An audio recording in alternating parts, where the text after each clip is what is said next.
IIM UPSC tuitions only in Tirumala IAS institute Chaitanyapuri. Call చేసి ఇప్పుడే join అవ్వండి. వరంగల్ చివరలో ఘోర రోడ్డు ప్రమాదం చోటు చేసుకుంది. మామునూరు దగ్గర 2 ఆటోలపై లారీ బోల్తా పడింది. ఈ ప్రమాదంలో 7 మరణించారు. 5 స్పాట్లోనే చనిపోగా 2 ఆసుపత్రికి తీసుకెళ్తుండగా మృతి చెందారు.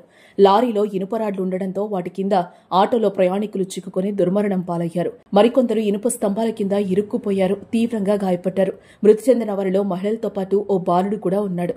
ప్రమాద దృశ్యాలు కలచివేస్తున్నాయి. 2 ఆటోలు పూర్తిగా నుజ్జునుజ్జయ్యాయి. ప్రమాదం జరిగిన సమయంలో లారీ డ్రైవర్ మద్యం మత్తులో ఉన్నట్టుగా తెలుస్తోంది. లారీ డ్రైవర్ను పోలీసులు అదుపులోకి తీసుకుని పోలీస్ స్టేషన్కు తరలించారు. ఈ ప్రమాదంతో వరంగల్ ఖమ్మం జాతీయ రహదారిపై రోడ్డుకి ఇరువైపులా కిలోమీటర్ మేర ట్రాఫిక్ జామ్ అయింది. పోలీసులు, స్థానికులు సహాయక చర్యలు చేపట్టారు. రోడ్డుపై పడ్డ రైలు పట్టాలను పోలీసులు తొలగిస్తున్నారు. మృతులంతా కూలి పనులు చేసుకునేవాళ్లుగా పోలీసులు చెబుతున్నారు. కొన్ని మృతదేహాలు ఛిద్రం కావడంతో వారిని గుర్తుపట్టడం కష్టంగా మారింది. క్షతగాత్రుల్లో పలువురు పరిస్థితి విషమంగా ఉండడంతో ఇంకా మృతుల సంఖ్య పెరిగే అవకాశం ఉంది.